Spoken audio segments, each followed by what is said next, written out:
আমার বাচ্চা খাচ্ছে না তাকে কি করে খাওয়ানো যায়। এর বয়স 1 বছর, বাট সে খাবার দাবার লাইক করে না।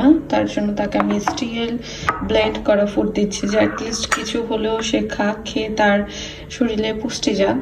তার জন্য মোস্ট অফ দ্য টাইম আমি স্যুপ রেডি করি। সো তার জন্য আমি আজকে বিফ কিমা দিয়ে ভেজিটেবলস দিয়ে স্যুপ বানাবো। তো ভাবলাম যে এটার রেসিপিটা শেয়ার করি আপনাদের সাথে, যদি কারো উপকার হয় তাহলে আমার ভালো লাগবে। সো কথা না বাড়িয়ে রান্না করা স্টার্ট করে দিই। আমি এখানে একটা পাতিলা বসিয়ে দিয়েছি, গরম হতে দিয়েছি। এখানে পানিটা আছে, এটা শুকানোর পর আমি এতে বাটার দিয়ে দিব। এখানে আমি কিছু বাটার দিয়েছি, তারপরে বাটারটা দিয়ে কি বাটার হচ্ছে কিছুক্ষণ ফ্রাই করছি। এর মধ্যে আমি দিয়ে দিব এখানে কিছু গার্লিক পাউডার, তারপর দিয়ে দিব কিছু ব্ল্যাক পেপার, টেস্টের জন্য দিব অনলি সল্ট, আর কিছুই অ্যাড করব না আমি। এটা একটু ফ্রাই করবো এখন মশলাগুলো দিয়ে। কিমাগুলো কিছুক্ষণ ফ্রাই করার পরে বাটারে, তারপর আমি এতে ভেজিটেবলস আর অল্প একটু রাইস আর ডাল দিয়ে দিয়েছি। রাইস অ্যান্ড ডাল দুইটা হচ্ছে অপশনাল, বাট আমি অ্যাড করি বিকজ আমার মেয়ে যেহেতু খেতে চায় না, তাই একটু কিছু হলেও যদি তার শরীরে যায়, সে একটু ভিটামিন পাক, এটা তো একজন মা এটাই চায়। এছাড়া তো একটা মায়ের অলওয়েজ টেনশনে থাকে যে আমার মেয়ে, আমার বাচ্চা খাচ্ছে না তাকে কি করে খাওয়ানো যায়। সো এটা আমি একটা ওয়ে বের করেছি ওকে সব কিছু একসাথে মিক্স করে খাওয়ানোর জন্য।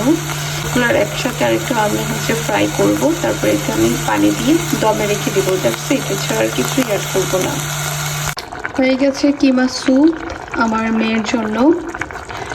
একদম নরম করে দিয়েছি। নর্মাল বেবিরা এটাই খেতে পারে, বাট আমার মেয়ে খেতে চায় না, যেটা আমি বারবার বলছি, সে খেতে চায় না। তাই আমি এটা এখন ব্লেন্ড করবো, এটা ঠান্ডা করব, দেন ব্লেন্ড করে ওকে যে ফোর্সফুলি খাওয়াতে হয়। এত কষ্টকর মেয়েটার জন্য আমার করতে হয়। তারপর ও ট্রাই করে যে অ্যাটলিস্ট সে কিছু হলেও খাক।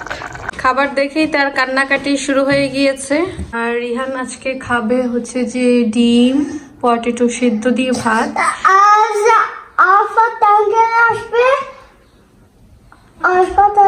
মিনা ধরাচ্ছো, বাচ্চারাও। কারণ তার পেটে একটু প্রবলেম করছে। সে বলতেছে তার পেট ব্যথা করে, আর তার সকালবেলা দেখলাম যে পাতলা পায়খানা হয়েছে। তার জন্য তাকে কোনো মশলা জাতীয় খাবার দেইনি, অনলি পটেটো সিদ্ধ দিয়ে ডিম সিদ্ধ দিয়ে ভাত দিয়েছি। এখন সেটা খাবে, যেটুকু খেতে পারে বাকিটা আমি খাওয়াই দিব। আর এখন দেখি তার বোনকে ট্রাই করি খাওয়ানোর জন্য। তার বোন খাবে না কিছু না, শুধু সবকিছু ধরবে।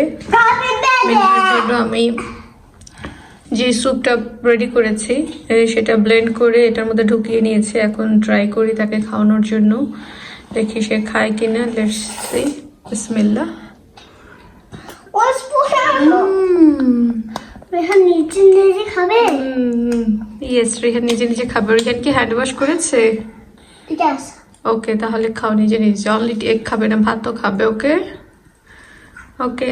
তো আজকের জন্য এইটুকুই। সবাই ভালো থাকবেন, সুস্থ থাকবেন। আল্লাহ হাফেজ। আল্লাহ হাফেজ